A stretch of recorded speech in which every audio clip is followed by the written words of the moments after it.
하나님 아버지, 하나님의 크고 놀라운 사랑과 은혜로 하나님의 사랑받는 자, 하나님의 빛의 자녀가 되며 하늘의 소망을 두게 하시고 이 땅에 살 동안도 고아와 같이 버려두지 않으시고 눈동자같이 사랑하시는 좋으신 하나님을 찬송하며 사랑합니다.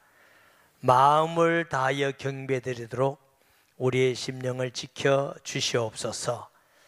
부족하고 못난 종에게 말씀을 전하는 도구로 사용하심을 감사합니다.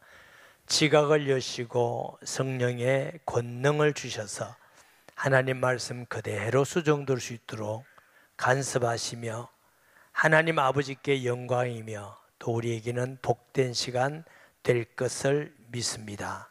감사와 영광을 돌립니다. 예수님의 이름으로 기도합니다. 아멘. 10절에 보면은 주를 기쁘시게 할 것이 무엇인가 시험하여 보라. 근데 우리가 10절이 시작되는 구절이 아니에요.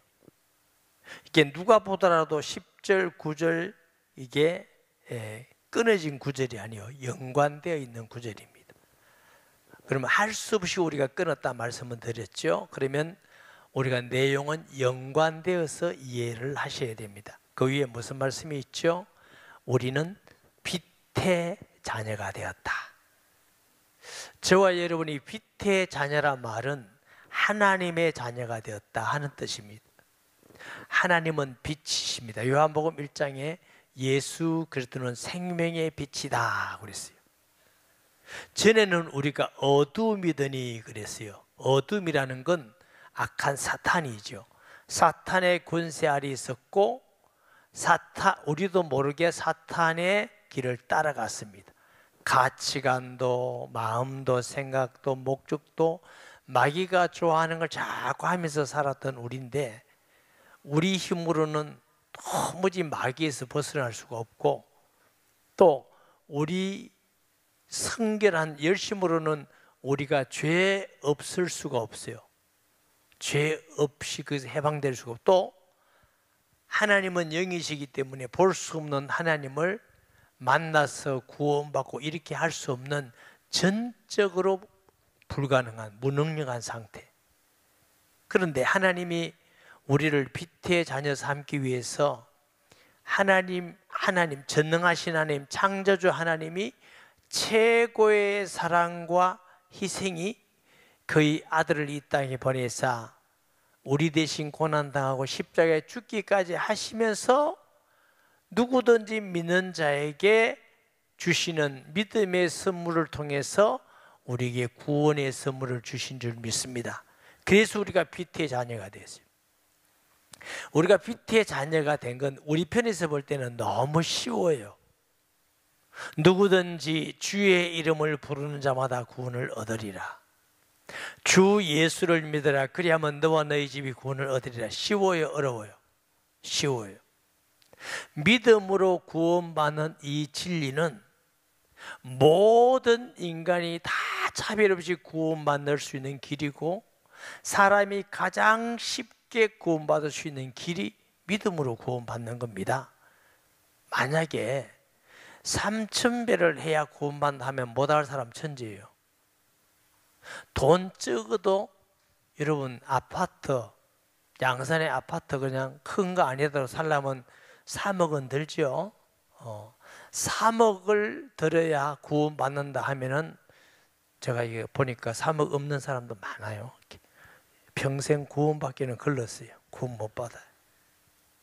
공부를 하는데 스카이 대학은 나와야 된다. 그것까지 안 가도 4년제는 나와야 된다. 이래도 구원 못 받은 사람 천지예요.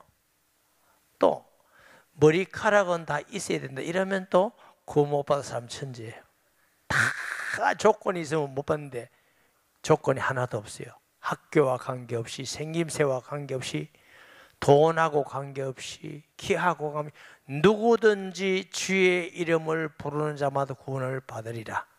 그러니까 우리가 예수를 믿음으로 구원받는 건 너무너무 쉽고 편하고 다 구원받을 수 있어요. 그런데 그러다 보니까 너무 구원이 쉽다, 공짜다 이렇게 생각하는 사람이 있어요.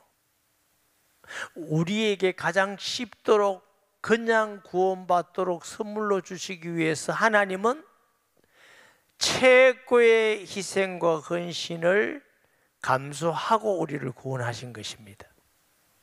여러 번 말씀드렸지만 여러분 집에 자녀에게 밥 해주고 돈 받는 사람 손 들어봐요. 야 임마 돈 내, 밥값 내 이래요? 학교 보내고 초등학교 보내면서 책 사주면서 가방 사주고 신발 사주면서 딱 적어서 너 20살 되면 갚아야 돼 이런 사람 있어요? 없어. 그냥 자녀들 편에 볼 때는 그냥이라, 다 그냥. 그러니까 어떤 자녀는 너무 철이 안 들어서 이해 못해서 항상 부모는 주는갑다, 공짜다, 귀한 걸 얘기지 않아요. 그런데 부모님은 자녀에게 그냥 주시기 위해서 일찍 일어나고 늦게 눕고 먹고 싶은 거, 구경하고 싶은 거, 애쓰고 싶은 거, 피땀 흘려서 덥고 춥든지 다 일해서 돈 벌어서 그냥 주는 거예요. 자식은 그냥이라고 생각하지만 그것은 결코 그냥이 아닙니다. 공짜가 아닙니다. 부모님의 최고의 수고와 헌신을 통해서 그냥 주듯이 저와 여러분의 구원이 가치 없는 것이 아닙니다. 공짜가 아닙니다. 값싼 게 아닙니다. 전능하신 하나님도 하나님이 최고의 희생을 그의 아들을 이 땅에 사람으로 보내시고 고난받고 죽기까지 하시고 우리에게 주시는 보상이 구원입니다. 그러므로 구원은 가장 값어치 있고 소중한 것이고 크고 큰 하나님의 사랑이요 축복인 줄 믿습니다. 이걸 한마디로 빛의 자녀가 되었다. 할렐루야. 빛의 자녀가 되었다는 게 얼마나 놀라고 큰 복인지 몰라요. 이거 하나만 우리가 생각해도 평생 기쁘고 감사하고 하나님께 영광 돌려야 되는데, 그럼 빛의 자녀가 되었으니 이제는 하나님을 기쁘게 할 것이 무엇인지 시험하라 그랬어요. 이 시험하란 말은 현재 분사인데 한 번만 하는 게 아니고 계속적으로 어떻게 해요? 시험하라는 의미는 이 금속을 단련해서 이렇게 그 질을 시험하듯이, 금을 용광로에 놔서 막 풀무불에 넣어가지고 금과 이런 부속물과 이런 거 구분하듯이 시험해라. 자식이 부모를 기쁘게 하기 위해서 우리 부모님이 무슨 옷을 좋아하시지, 무슨 음식을 좋아하시지, 어디 가고 싶어 하시지 하면서 부모님을 모시듯이 우리가 늘 기도하면서 말씀을 생각하면서 하나님이 어떤 걸 기뻐하실까, 이렇게 사는 것이 빛의 자녀라는 것입니다. 여러분 그렇게 사십니까? 네. 혹시라도 그렇게 잘 안 하신 분은 지금부터 살면서 무슨 일을 결정할 때 어떤 게 돈 많이 벌지? 어떻게 나에게 편하지? 인기를 끌지? 이런 기준이 아니에요. 그건 안 믿는 사람의 기준입니다. 안 믿는 사람은 무엇을 결정할 때 어느 것이 내게 이익이 되지? 어느 것이 내게 이름이 날까? 권력을 얻을까? 사람들이 알아줄까? 이게 기준이에요. 그래서 세상 사람들은 성공이라는 말을 씁니다. 성공했다. 그리스도인은 성공이라는 말을 쓰지 않고 승리했다 이렇게 말합니다. 그럼 예수 믿는 사람의 기준은 얼마나 돈을 많이 벌일까가 기준이 아니고 이 일이 하나님이 기뻐하실까? 마귀가 기뻐하는 걸까? 그걸 분별해라. 아멘. 내가 자녀를 이렇게 키우는 게 하나님이 기뻐하실까? 남편을 이렇게 대하는 게 하나님이 기뻐하실까? 많이 생각하시기 바랍니다. 아내를 이렇게 대하는 게 맞을까? 내가 목회자를, 사회에 나가서 사장님을 혹은 이런 방법으로, 그래서 무엇이든지 하나님을 기쁘게 할까가 뭔가 분별해라. 시험해라. 그거 알기 위해서는 하나님 말씀을 부지런히 알아야 됩니다. 하나님 말씀 모르면은 하나님이 무엇을 기뻐하는지 몰라요. 갓난 어린아이는 부모가 뭘 기뻐하는지 모릅니다. 철이 들어서 이제 시집 장가 가면 아, 부모님이 이걸 좋아하시구나 기뻐하시긴 알듯이 우리가 하나님의 말씀을 부지런히 읽고 배우고 깨달아서 아, 이게 하나님의 뜻이구나, 하나님이 뭘 기뻐하는지, 그리고 그런 사람이 기도하면 하나님의 성령이 감화, 말씀을 통해서 분별력을 주고 깨닫고 감화, 감동 주시는 줄 믿습니다. 빌립보서 4장절에 보면은 기도하면 너희 마음과 생각을 지키시리라. 아마 여러분도 그런 경험이 많겠죠. 저도 어떤 일에 대해서 머리로 생각하다가 기도하면 영 딴 방향의 깨달음과 생각이 들어와요.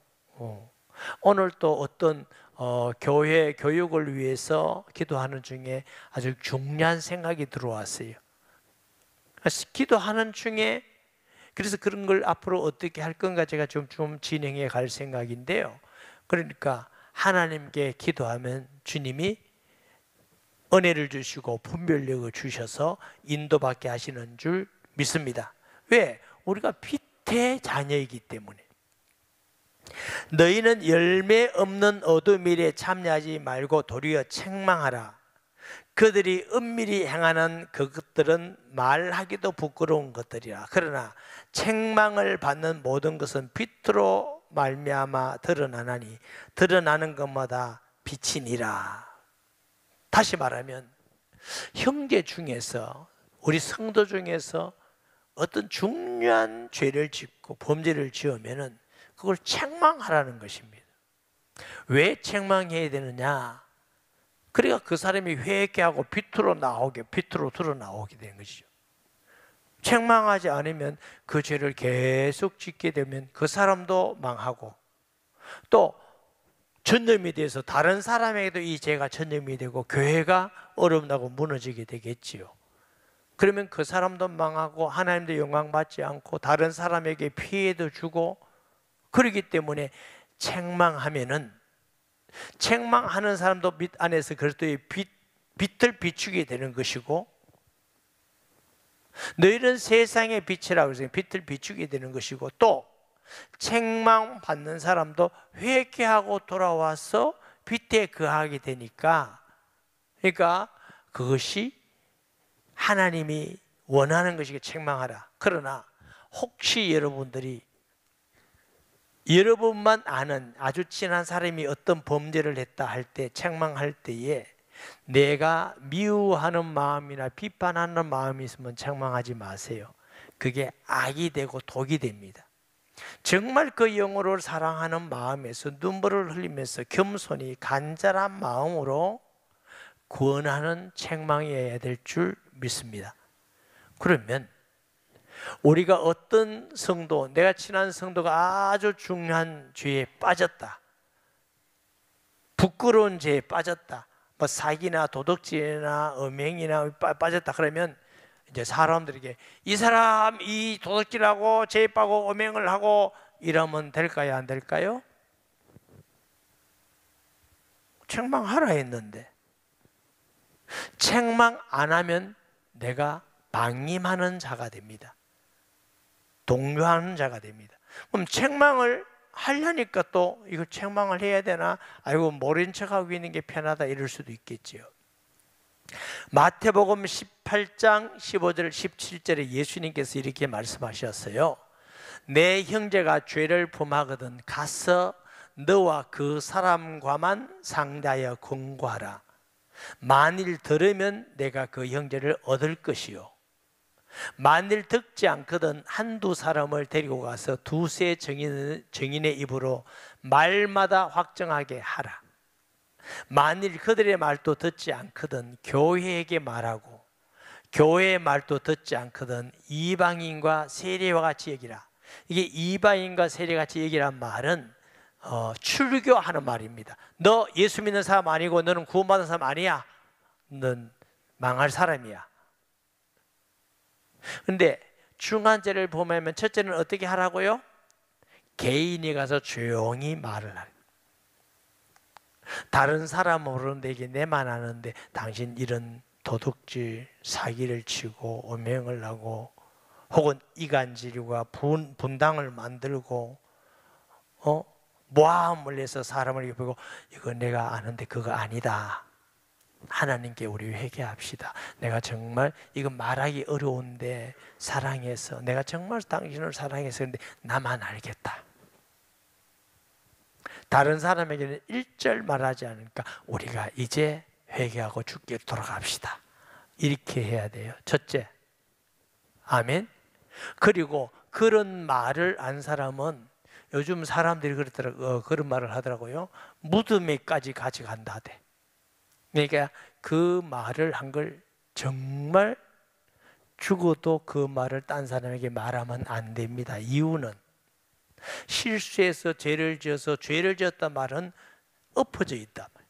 엎어져 있는데 그 말을 또 다른 사람에게 하는 것은 엎어진 사람을 다시 밟는 겁니다.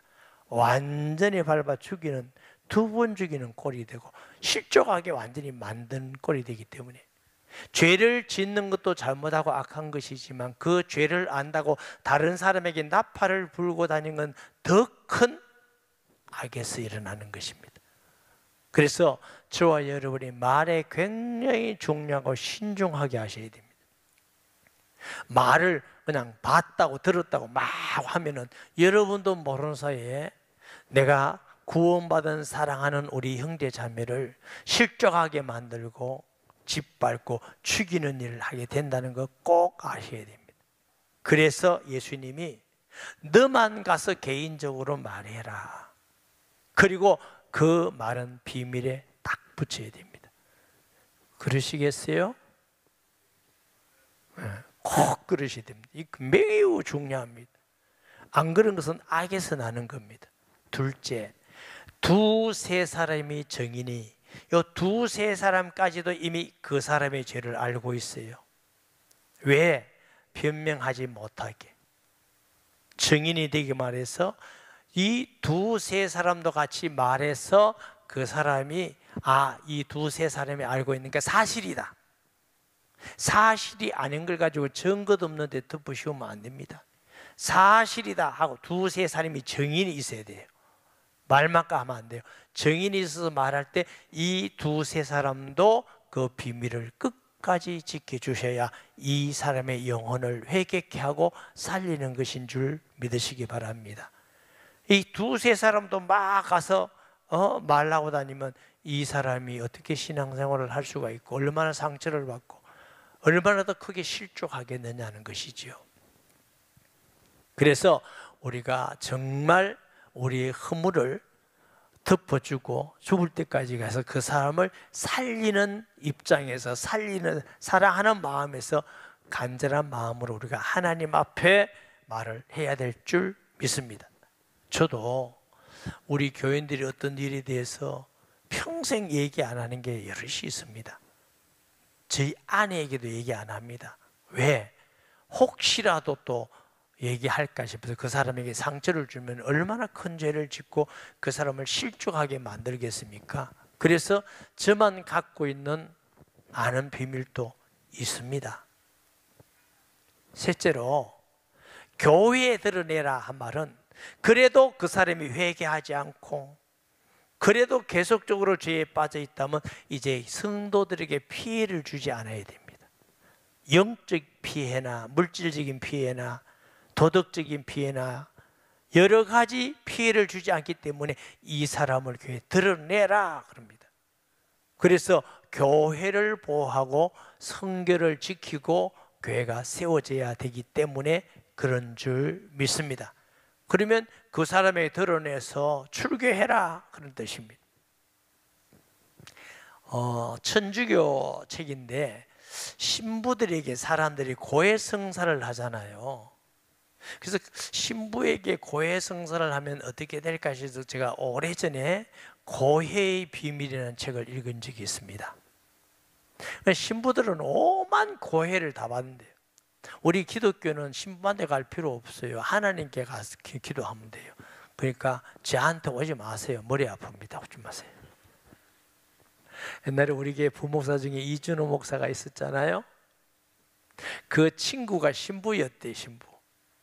근데 오만 죄를 다 고하니까 그래 이제 네가 이게 해라, 헌금해라, 봉사해라 이러면 죄가 사해준다 이렇게 하잖아요. 그런데 신부는 그 모든 죄를 들고 이제 말할 데가 없어. 산속에 가서 혼자 말하면 몰라도. 그러니까 너무너무 힘들다고, 너무너무 괴롭고 막 술을 먹고 막 너무 고통스럽다는 거예요. 그래서 신부가 참 불쌍하다 싶어요. 그런데 그 들은 비밀을 절대로 말하면 안 돼, 절대로. 근데 신부가 그건 굉장히 수준이 높더라고. 절대로. 이 사람이 살인자인데 지금 교회 예배 드리고 있어요. 그런데 지금 수사관이 와서 이 살인자 고백했냐? 말할 수 없습니다. 이거 말하면 안 되는 거야. 근데 말 안 하면 어떻게 해요? 숨겨줬다고 신부도 잡혀가. 그래도 말하면 안 되는 거야. 저와 여러분이 신부가 잘한 건, 고해 성사가 잘한 건 아니지만 우리가 다른 사람을 개인적으로나 두세 사람이 가서 증인으로 책망했다면 그런 정도의 비밀을 지켜주셔야 됩니다. 왜? 하나님을 사랑하고 구원받은 그 영혼을 살리기 위해서, 빛 가운데로 드러나기 위해서 그렇게 해야 될 줄 믿으시기 바랍니다. 그러면 보세요. 그래서 책망을 받는 모든 것이 빛으로 말미암아 드러나나니 드러나는 것마다 빛이니라. 그러므로 이르시기를 잠자는 자여. 그러니까 말씀 전하는 사람도 빛을 전하는 것이고 듣는 사람도 회개하고 빛으로 나오게 그리스도의 빛을 받게 되는 줄 믿습니다. 잠자는 자라 하는 것은 무슨 뜻이냐 하면 영적으로 잠자는 자다. 또 영적으로 잠잘 뿐만 아니고 육신 도덕적으로 무감각한 자들, 감각이 없어. 그걸 보고 어둠에 있다. 영적으로 잠자는 자들, 깨어서 죽은 자들 가운데서 일어나 그리스도께서 너에게 빛을 비추라. 그런 사람들이 회개하고 돌아오면 그리스도의 빛 가운데 비치게 되는 줄 믿습니다. 아멘. 우리는 그런 사명을 받았습니다. 너희는 세상의 빛이다, 소금이다.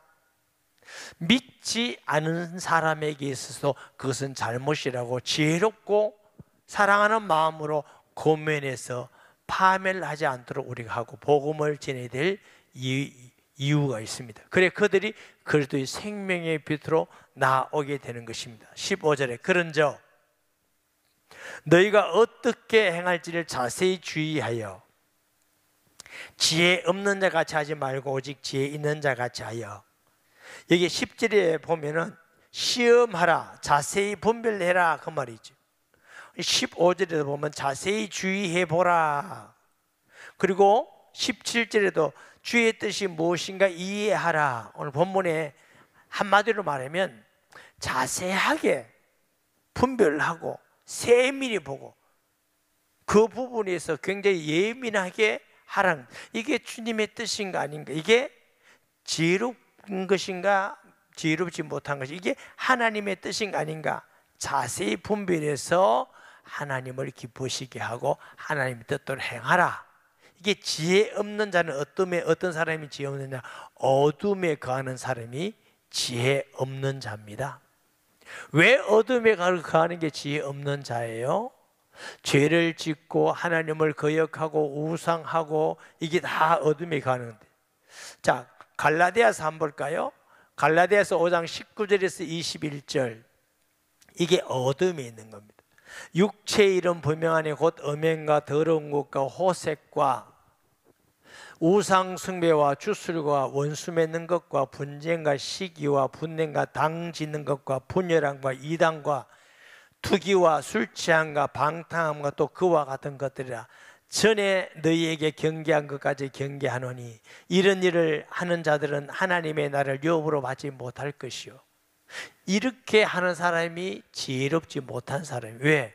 결국 자기도 행복하지 못하고 망하고 남도 피해를 주고 하나님의 심판을 받게 되니 얼마나 어리석고 미련한 것입니까?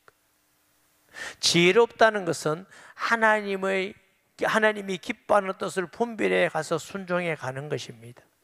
빛 가운데 거하는 것입니다. 그리고 하나님의 뜻을 행하는 것입니다. 왜?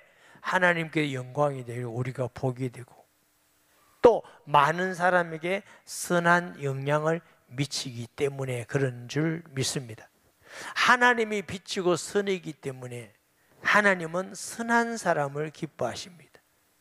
근데 우리가 이 세상에 살면서 많은 믿지 않은 사람들이 인본주의 쓰고 악하게 쓰고 거짓말하고 술수를 쓰고 그런 가운데 살기가 쉬워요, 어려워요?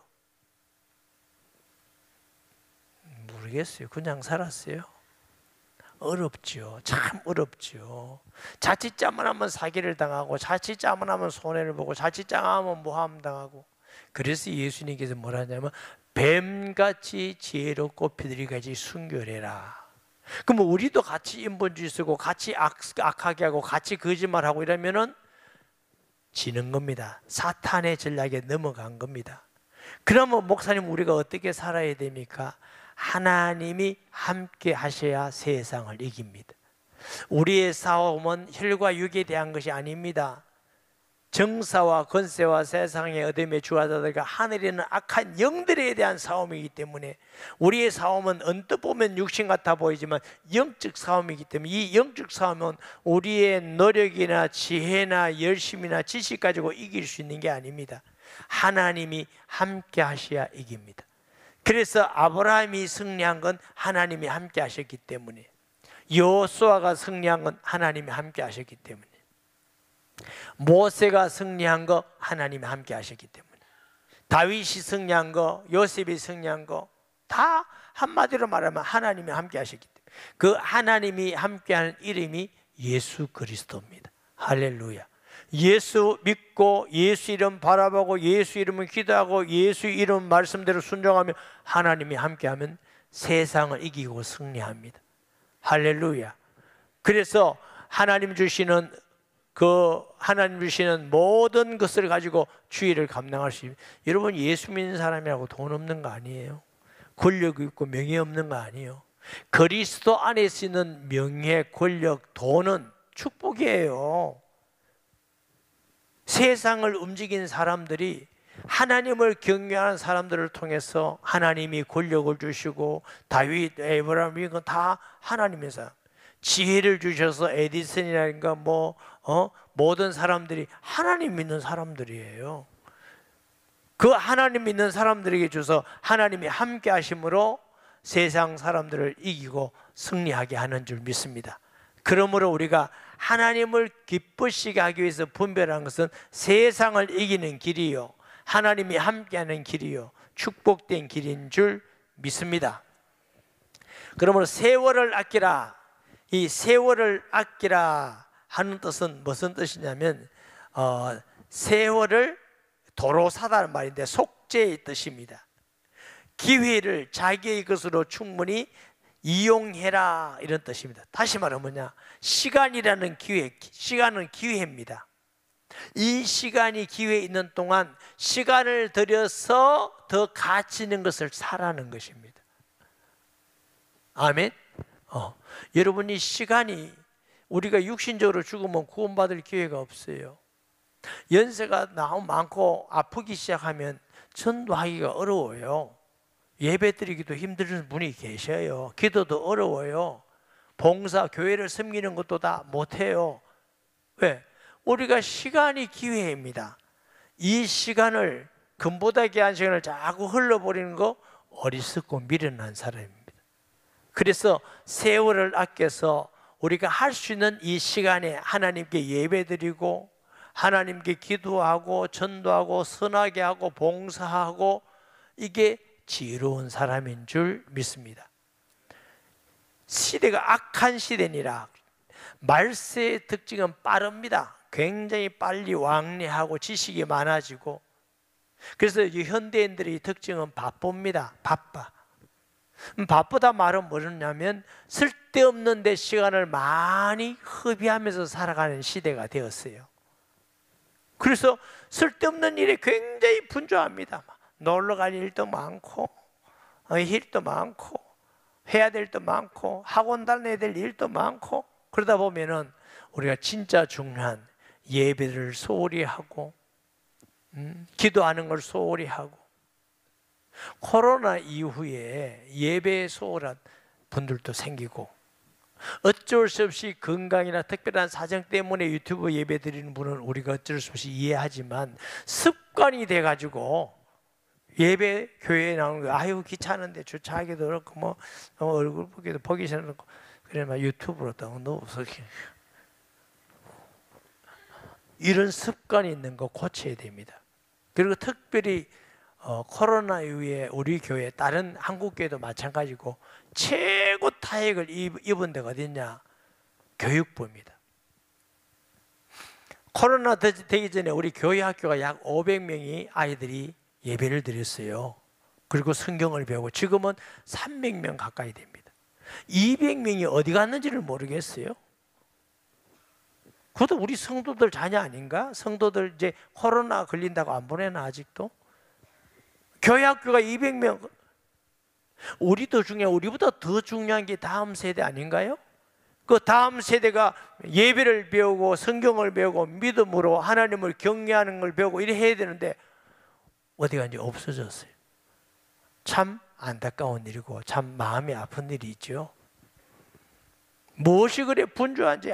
학원은 빠지지 않고 보내면서 예배는 잘 안 보내고, 그러면서 자기는 와서 예배 드리고 기도하고 하나님 복 달라고 그러고, 이거는 바른 게 아니죠. 우리가 본이 되어야 될 줄 믿습니다. 그러므로 세월을, 시간을 아껴서 그 시간을 들여서 선한 것으로 열매를 맺어라.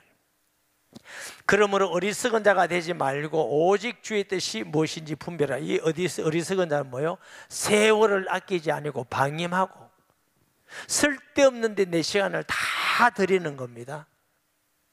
하나님께 가면은 네가 얼마나 오래 살다 왔느냐가 중요한 게 아니고 얼마나 많은 시간을 주께 드렸느냐, 이게 중요한 시간이에요.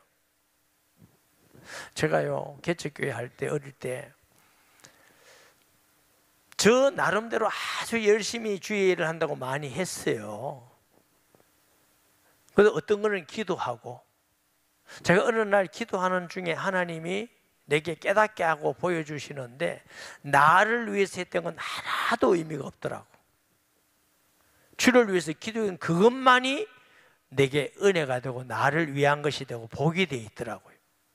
그래서 우리가 많이 오래 사는 거, 건강하게 사는 거 좋지만 그냥 건강만 목적이 되지 말고 그 시간을 하나님께 지혜롭게 사용해서 우리가 기회 있는 대로, 건강한 대로, 시간이 있는 대로 주의 일에 힘쓰는 자들이 지혜로운 자들입니다. 세월을 무조건 흘려버리면 어리석은 자들입니다. 그래서 어저께 제가 우리 청년들하고 성경 공부를 하는데요, 대학생, 아마 한 대학 2학년 되는 형제가 뭐라고 했냐면 1년 얘기하더라고요. 1년 무슨 얘기하다가 1년 얘기하는데 1년이 굉장히 오래 걸린다고, 1년이 굉장히 길게 느낀다고 이런 얘기를 했어요. 그랬더니 대학을 졸업한, 제가 알고 있기로는 몇 살이 모르겠어요, 25나 6살쯤 되는 자매가 거기를 그러면서 1년이 길게 느껴지구나. 우리 청년들이 다 웃었어요. 대학교 2학년쯤 되는 형제는 1년이 길게 느껴지는데 대학을 졸업한 자매는 1년이 길게 느껴지구나. 그래서 내가 속으로 나는 더 빠르다. 손살같이 빠르다. 어마어마하게 빠르다. 여러분, 세월이 많이 기다리시지 않습니다. 후회 없는 삶을 사셔야 됩니다. 내가 나이가 더 많이 들어서 아유 그때 예배 잘 드릴 걸, 그때 전도도 하고 기도도 하고 헌신도 하고 봉사도 하고 밥도 좀 하고 내가 할 걸은 항상 후회입니다. 늦은 겁니다. 그걸 보고 뭐라 한다고요? 미련한 사람, 지혜가 없는 사람이에요. 여러분은 세월을 아끼고 하나님의 뜻이 분별하고 하나님께서 뭘 기뻐하는가 분별해서 지혜로운 사람, 복된 사람, 승리하는 사람들이 되기를 주의 이름으로 축복합니다. 말씀 기억하면서 통성기도 하겠습니다. 하나님 아버지, 은혜와 사랑을 감사합니다. 우리는 하나님의 전적 은혜와 사랑으로 빛의 자녀가 되었습니다. 우리의 마음 속에 하나님을 기쁘게 하는 소원을 주시고 또 하나님을 기쁘게 하도록 분별할 수 있는 분별력과 지혜를 주시며 세월을 아끼며 지혜 없는 자 같이 하지 말고 주의 뜻이 무엇인가 분별하여 지혜롭고 복된 성도들 되게 하여 주옵소서. 예수님의 이름으로 기도합니다. 아멘.